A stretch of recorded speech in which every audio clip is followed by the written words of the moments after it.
Our present dating habits can feel like a natural part of existence, but in reality they've only been around for a very short time, and we predict won't continue for too much longer in their current form.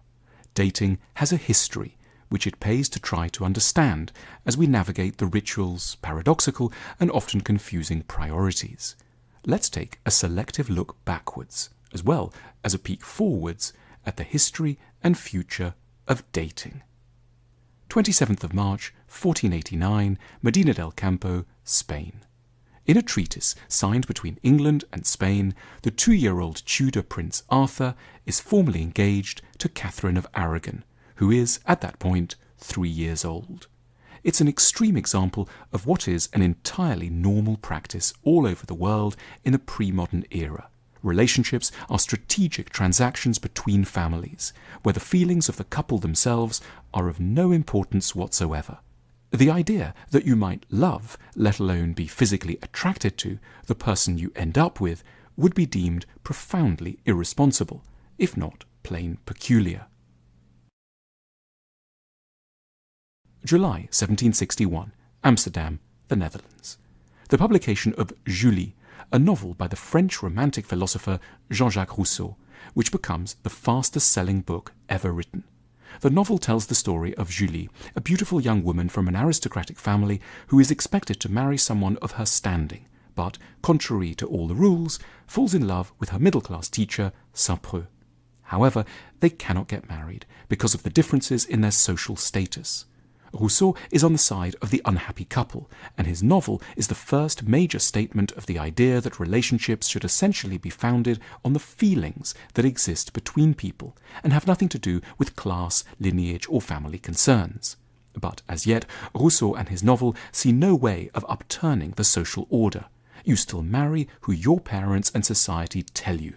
But now, at least, with Rousseau's help, you can feel very sorry that you have to. March 1855, Rome, Italy.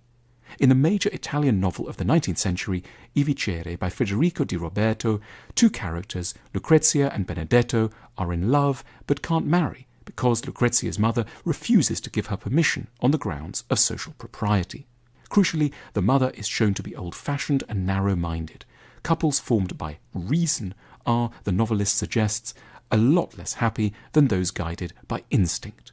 The book works with the growing romantic assumption that relationships should be based on sentiment, and that the best chances of finding someone we can get on well with over a lifetime is not to find out what their job is or whether they come from a good family, but whether we experience an overwhelming physical and emotional attraction in their presence.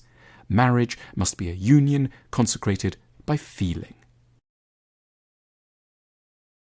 1892, London, England.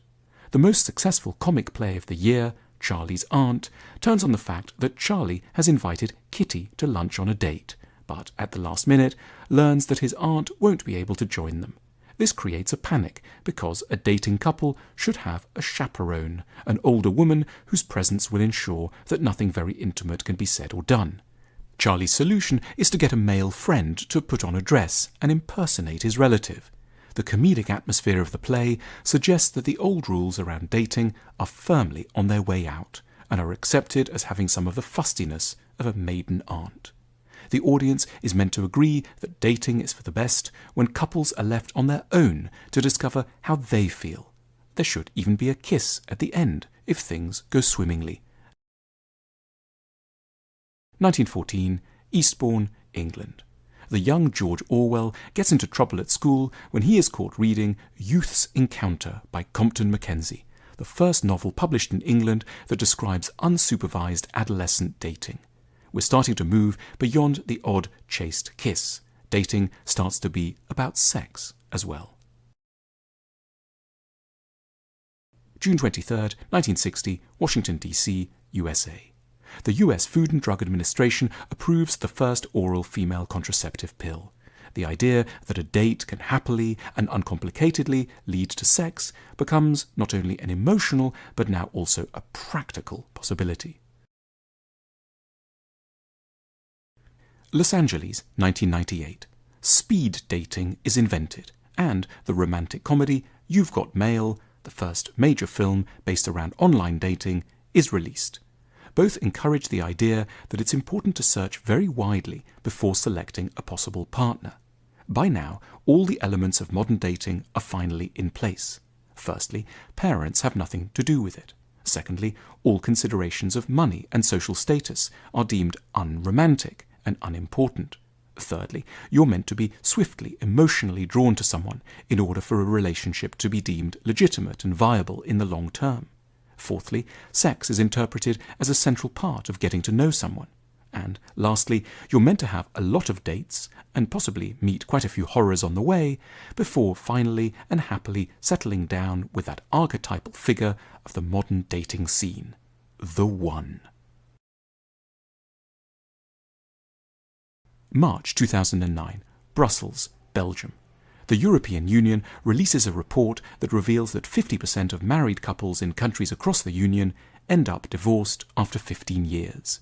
The report quietly raises the question of whether instinct is really any better guide to a good conjugal life than the old parental or societal rules used to be, as well as hinting at how much more miserable we can end up being when the sole justification for relationships is understood to be the intense emotional and sexual happiness of the two participants.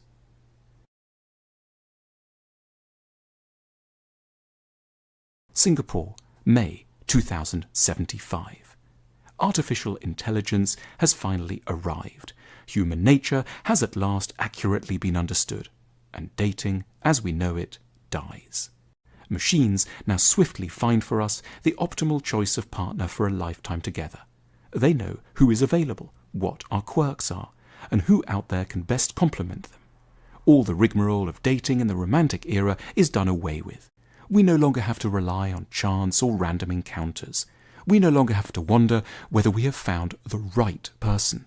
A machine that we trust as much as we now trust doctors tells us when we have located our destiny.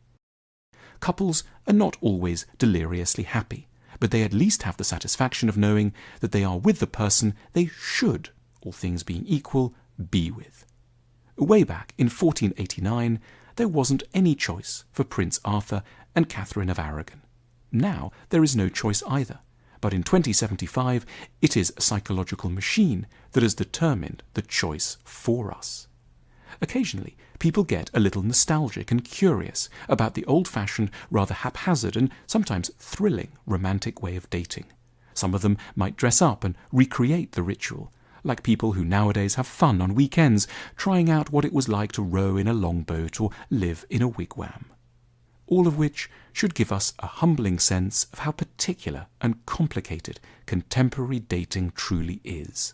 We shouldn't blame ourselves if, at the end of yet another barren or ambiguous date, we feel in need of a little guidance.